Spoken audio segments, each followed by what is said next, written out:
For over 500 years, a group of people living in France and Spain were forced to use separate church doors, forbidden from touching public fountains, and legally banned from walking barefoot on shared ground. They were not a different race. They were not a different religion. Nobody could explain what was wrong with them. This is the story of the Cagots.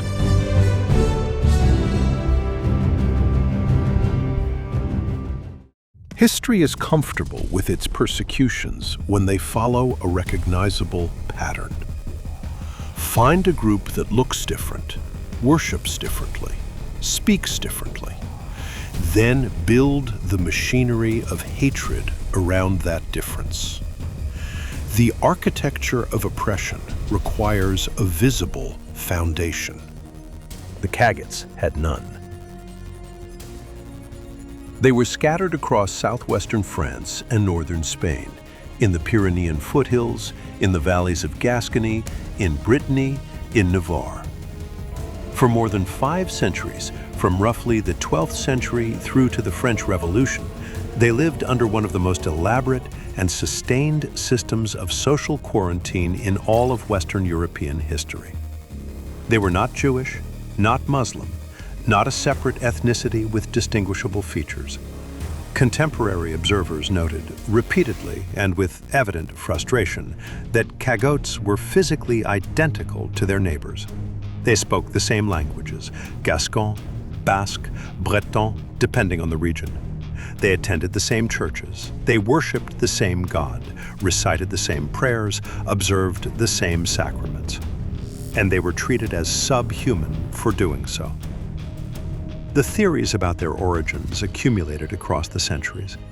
Were they the descendants of Visigoths, a conquered people who never fully integrated after their armies were broken? Were they survivors of the Cathar heresy, the spiritually contaminated remnants of a crusade that wanted them annihilated? Were they, as medieval physicians solemnly argued, carriers of a hereditary leprosy so insidious it had learned to hide itself beneath healthy skin, contagious without symptoms, dangerous without evidence?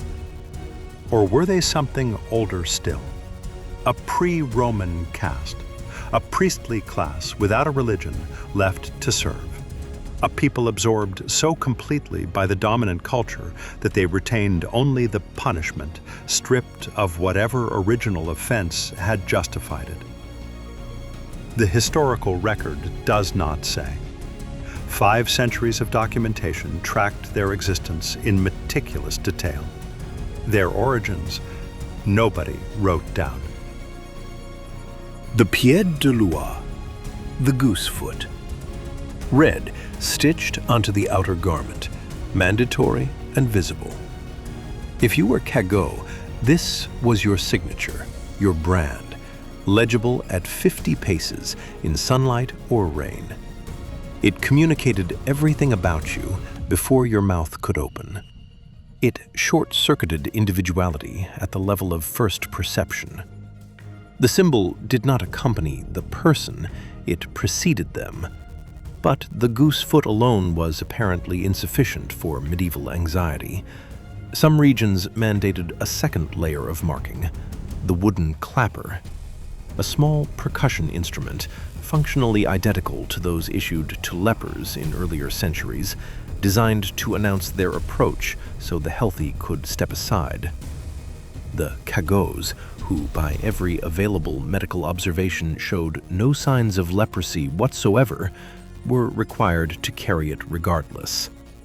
Consider what that instrument does to a society, not just to the person forced to carry it, but to everyone who hears it. The sound trains the body before the intellect can intervene. The clapper rings. Revulsion follows. And revulsion, once wired into reflex, never asks for its credentials. The cruelty became physiological. It lived in the gut, not the mind, and that is precisely where it is most resistant to reason. In some provinces, Cagots were prohibited from entering markets before a designated hour. In others, they were required to walk in the middle of the road rather than on the footpaths. These were not informal social pressures. They were codified laws enforced by fines, sometimes by violence, occasionally by courts. God, officially, was equal. The Church's position was clear on the theological universality of the soul. And yet, the physical architecture of Christianity across the Pyrenean regions where Cagots lived told a different story in stone. Cagot doors, separate entrances, deliberately undersized, cut into the side walls of churches so that Cagot worshippers would never pass through the same threshold as their neighbors. Some are still visible today in Navarre, in Condom, in Maubourget, stone evidence of a bureaucracy of shame. Inside, a separate holy water stoop, their own basin set apart from the main, because the theological logic of contamination held that Cagot hands could infect sacred water retroactively, that the taint was so potent it could work backwards through liquid and ruin the sacrament for everyone else. Communion was not placed in the hand. A priest would extend it on the tip of a long wooden stick across the distance between them, as though the body of Christ itself required quarantine from the person receiving it. But here's the strangest part of the whole thing, and the part that strips away any remaining sense that this was merely symbolic theater. The laws had teeth, and the Church used them. In the early 18th century, a Cagot in the Landes region reached into the holy water font reserved for non-Cagots. The punishment was not a fine. It was not a public rebuke. His hand was cut off, and then it was nailed to the church door as a warning to others. This was not a mob action. It was administered, documented, and not prosecuted. It happened inside a Christian church over a basin of water. They were buried in separate sections of the churchyard. Their dead, like their living, did not mix with the community. In the equality of decomposition, the boundary held. These were not aberrations. They were replicated across hundreds of parishes, across 2 countries, over 5 centuries. Institutional, architectural, routine. Medieval persecution required internal logic, however contorted, to sustain itself across generations. The logic applied to the Cagots centered on a single axis: transmission. The unnamed corruption they supposedly carried could travel through water, hence the separate stoops. It could travel through touch, hence the social prohibitions. It could pass, somehow, through the stone parapets of bridges, which is why Cagots were legally forbidden from resting their hands on them. Bare feet on shared earth were unthinkable. But wood could not transmit the corruption. In the peculiar biology of medieval dread, timber was immune. And so the Cagots were channeled, by law, by exclusion from everything else, into carpentry, logging, and barrel making. Over generations of compulsory specialization, they became exceptional craftsmen. The churches that banned them through separate doors were frequently built with Cagot timber frames and Cagot joinery. The pews where clean citizens sat, Cagot crafted. The barrels in which wine fermented for the Eucharist, made by Cagot coopers. The communities that feared Cagot hands in their holy water had no particular difficulty accepting those same hands in their roof structures. In 1721, in the coastal town of Biarritz, a Cagot family named the Legarets brought a legal case against the local parish over their conditions of worship. The case escalated.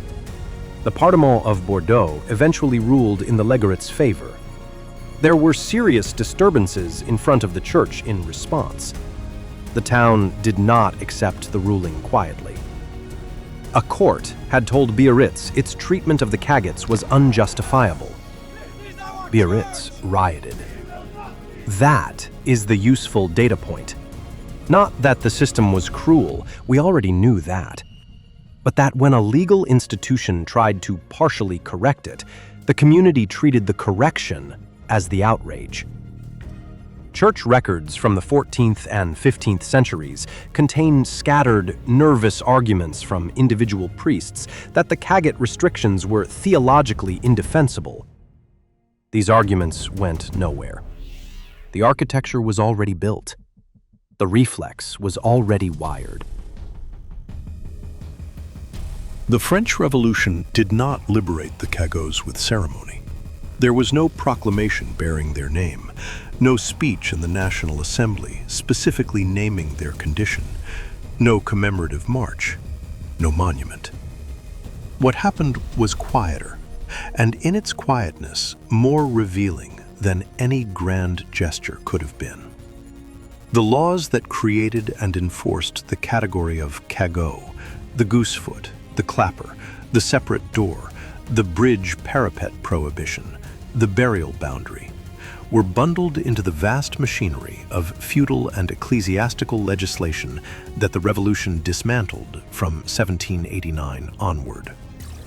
The category ceased to exist because the legal infrastructure that had generated it was taken apart wholesale. Nobody made a speech about it specifically. It was line items in a larger demolition. And the Cagots understood what to do with freedom before anyone explained it to them. They did not announce themselves. They did not demand recognition or apology or reparation. They folded their history into their coats and stepped across the line that had governed every generation before them. Many raided local archives. Parish records were destroyed. Baptism ledgers were burned or altered. The notations that had once flagged Cagot blood were removed by the people they had been used to mark. Within 2 generations, the assimilation was largely complete. Marriage records carried no notation. Children were not told. The cagoteries, those boundary-marked settlements on the village margins, were absorbed as towns grew around them. Families that had been Cagot for as long as memory reached became simply French, simply Basque, simply Navarrese. In the early 21st century, a British journalist searching the Pyrenees for descendants found one person, a woman in her 40s, willing to openly identify as Cagot. One person in the entire region. After 5 centuries of documented presence across hundreds of towns and parishes. That is what a successful erasure looks like. Not mass graves, not exile, just the quiet, methodical removal of every record, followed by 2 generations of silence, followed by descendants who genuinely do not know. Somewhere in southwestern France, there are people alive today who carry Cagot ancestry and do not know it.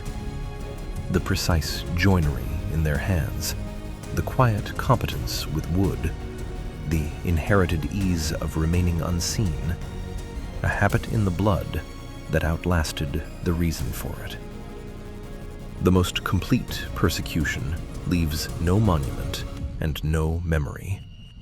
The Cagots were not destroyed. They were made to disappear, and then they finished the job themselves. That we barely know their name is the point. It always was.